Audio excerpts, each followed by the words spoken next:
So listen to this. Whenever you feel frustrated that your national team manager can get anything right, just think to yourself, at least I'm not English, because some of the things Gareth Southgate does, no one can possibly explain. Look, you know Jamal Musiala, right? The German 21-year-old that may just be the best dribbler on the planet right now, the one with 58 goal contributions over the last 2 seasons. Well, he is not so German. In fact, he played for the English under 15, 16, 17s, 21s, you name it. 23 matches in total while only showing up for Germany twice. Just 4 years ago, the director of Germany's youth program had declared defeat, accepting that Jamal had clearly signaled that he sees his future with the English national team.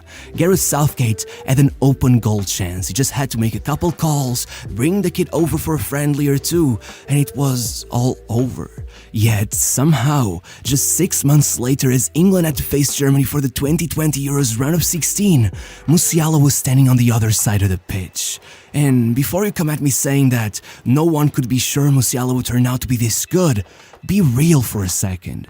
There have been very few young talents as obviously destined for greatness as this kid. His own dad was a football player back in Nigeria. At the age of 5, he joined his local youth club still back in Germany and broke the 100-goal mark in his first season. In the words of his own academy coach, the kid came out of the womb scoring 5 or 10 goals a match. I mean, back then, he was still so young and naive, his coach's biggest worry was getting him to stop celebrating the other team's goals, and yet, they instantly had to bump him up 2 years because the kids his age stood no chance. Only 2 years after that, his mom brought him with her to England on a 4-month university exchange program, and with the kid being so crazy about football after only a few days failing to find him a team, his parents legitimately walked straight into Southampton's offices, and somehow by the time they came out, the kid had been invited to be in this summer camp type thing the club was organizing. Musiala didn't even speak a single word of English, but even with the likes of Levi Colwill already in that same program, it only took a couple days before everyone realized he was the most talented kid on the block, before his own coach started calling him the special one, and before the scouts got invited over. In fact, according to that same coach, the first time a scout came, it couldn't have gone any better. Jamal scored 6 in the opening 10 minutes, then jokingly started trying to assist every single one of his teammates. By the end of the match, he was very upset that he had missed one of them.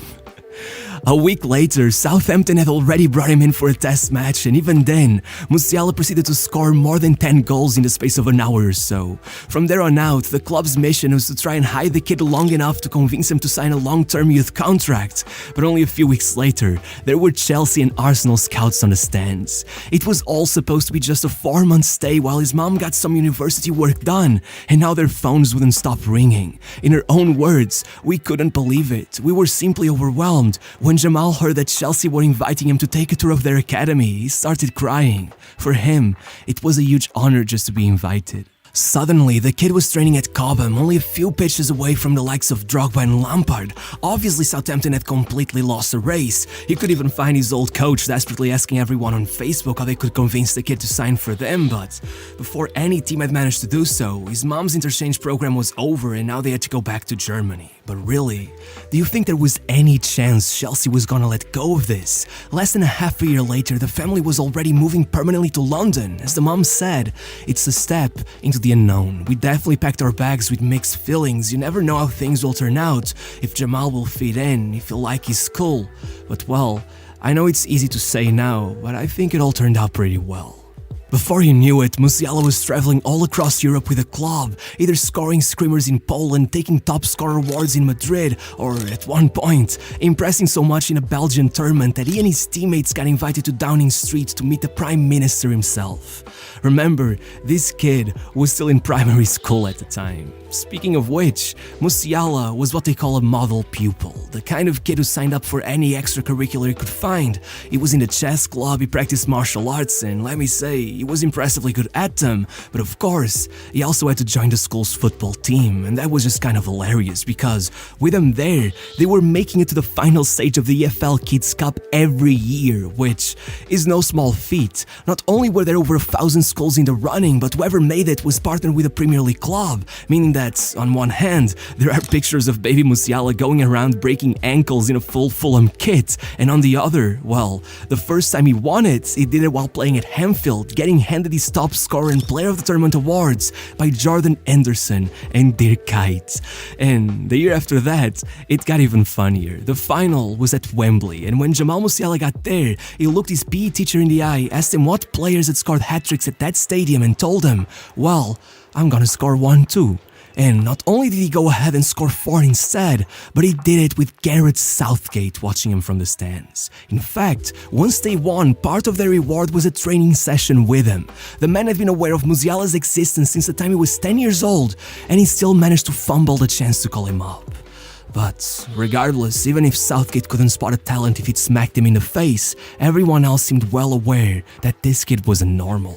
The day he finished primary school, he got himself a scholarship to Whitgift, an elite private school known for producing some of the best athletes in the country, from rugby world vice champion Elliot Daly to cricket world champion Jason Roy, as well as a lot of other Chelsea Academy players like Bertrand Traoré, Victor Moses, and most importantly of all, Callum Hudson-Odoi. You'll get what I mean soon. The point is, with 13-year-old Musiala now eligible for a call-up to England, and having just scored 50 goals in a single season with Chelsea's under-15s, I'm guessing they realized he could probably be somewhat useful for their own under-15s, so they called him up, and he scored on his debut. A year later, they called him up again, and he opened their match against the Netherlands by casually scoring a hat-trick in the opening 30 minutes, before celebrating by knee-sliding towards the corner flag alongside his roommate, a little boy named Jude Bellingham, which got them enough attention that the German national team came calling. But the following year, once Musiala actually gave it a try,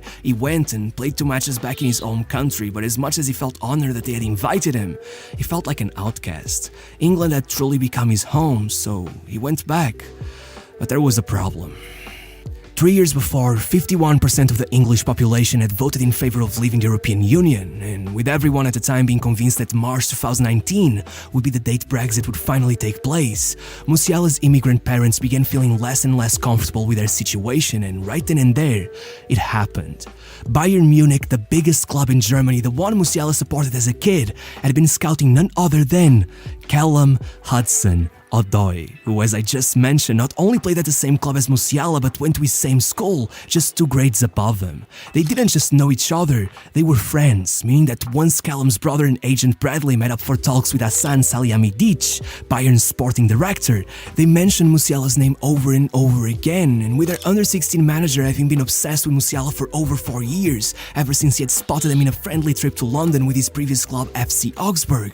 Once the negotiations with Odoi stalled and Bayern realized he wouldn't be able to get him, their head scout Marco Knapp gave the green light, and so, in July 2019, for a mere £170,000, with Chelsea banking on a 20% sell-on fee to bring them future profit, 16-year-old Musiala joined Bayern Munich. The moment he arrived, he was once again treated like a star. His new coach, none other than Miroslav Klose, handed him the number 10 shirt and slid him right into his own team despite the fact he'd be the youngest player there. On his first training session, everyone at the club was in the stands watching, and though this time things started off a little slow as he was still recovering from breaking his jaw in school right before making the switch, once he got a game, as always, he went in with a goal, and only 11 matches later, already on 6 goals and 2 assists, they bumped him up to the under-19s, but even that didn't last long. In February 2020, only 8 months after his comeback to Germany, Jamal Musiala was called up to training with the first team by manager Hansi Flick. And even with the pandemic coming in between his progress and forcing the league to suspend football for 2 months, by June, in the second to last match of the season, Musiala was given his debut. It was only 2 minutes against Freiburg, but it made him the youngest player in the history of the Bundesliga and came just in time for him to collect the trophy as well, though soon that wouldn't look so impressive. With the pandemic forcing UEFA to delay the Champions League and turn it into a summer tournament, Flick called up Musiala, who then proceeded to sit on the bench for 2 of the matches that led them to the final, collecting a medal once Bayern won the competition. After 2 minutes of first-year football, Musiala was an European champion, and the next season, after only 8 more minutes on the pitch, Musiala scored in the league's opening game to snatch the record of youngest goal scorer in the history of the country right out of the hands of the legendary Roque Santa Santa Cruz. And it was right then that the drama started.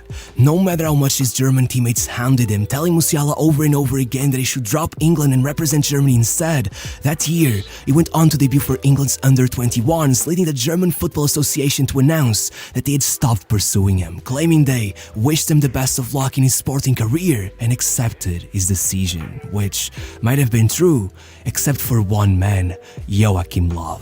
Over the next couple of months, Musiala kept making it harder and harder for Löw to deal with the fact he had just lost a talent like him, and by December, with Bayern already trailing 1 goal behind Leipzig only 25 minutes into the match, Javi Martinez fell to the ground injured and asked to be replaced, to which Hansi Flick decided it was time for Musiala to get more than a quarter of an hour of game time per match, and 10 minutes later, he had smacked one in from outside the box to tie the match and started a play that put Bayern in front as the stadium announcer yelled into the microphone, "I don't believe it." By the end of the match, Löw didn't resist giving Musiala another call, and by February, with the kid coming of age and signing his first professional contract with Bayern, Löw and Bierhoff flew over to Munich to meet with him, and in Musiala's own words, "They were very interested in me personally, wanted to get to know me as a person. I was impressed by how they worked out and analyzed my playing style. In the end, even if it wasn't an easy decision, I just listened to my gut feeling," meaning that, despite insisting that England was still home,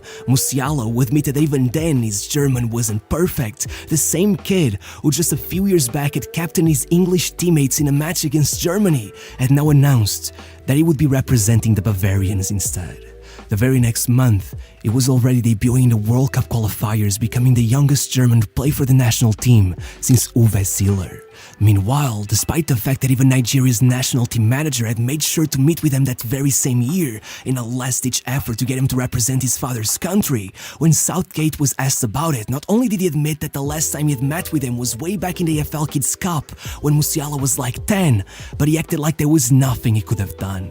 Thankfully for him, once they did meet in the Euros 3 months later, England managed to take the win, but well, Musiala only played 1 minute in that match, which clearly wasn't gonna be happening for much longer. After that dramatic exit, Löw got the sack and Flick took over while Nagelsmann took his spot at Bayern, meaning that in one motion, Musiala now had managers that were willing to bet on him for both club and country, so things sped up once more. By October, Musiala had become the youngest player to score for Germany since 1910. The month after, he was in the podium for both the Copa Trophy and the Golden Boy Award, and by the end of the season, he was subbed in right in the middle of Der Klassiker and scored the goal that sealed the Bundesliga title. And so, by the end of the year, with Musiala once again in the podium of the Copa Trophy, Nagelsmann had no doubt that he had to be in his World Cup squad, and it turned out that, in fact, it was the one player who deserved to be there more than anyone else. After Germany shocked the world by going in with a defeat to Japan, Musiala showed up against Spain, assisting Germany's only goal and completing a tournament record 9 dribbles in a single match, precisely while going up against Gavi and Pedri, the 2 players that had beat him to the Golden Boy Award, leading Ballon d'Or winner Lothar Matthäus to claim in an international broadcast that Musiala can be the Messi of the future, which looked almost like foreshadowing when in the very next match, the 19-year-old dropped the second greatest dribbling performance in the history of the World Cup, creating 3 chances, hitting the post twice, but above all, allowing his Nigerian ancestry to kick in and getting within 2 dribbles of breaking JJ Okocha's all-time record for the most completed in a single match. For some perspective, once the group stage was done, he had completed twice as many dribbles as Messi, matter of fact, almost twice as many as any other player in the tournament. No wonder everyone on Twitter was raving about him, comparing him to Messi once more. Had Germany not gotten knocked out, I think Enzo Fernandez would have stood no chance going up against Musiala for the Young Player of the Tournament award.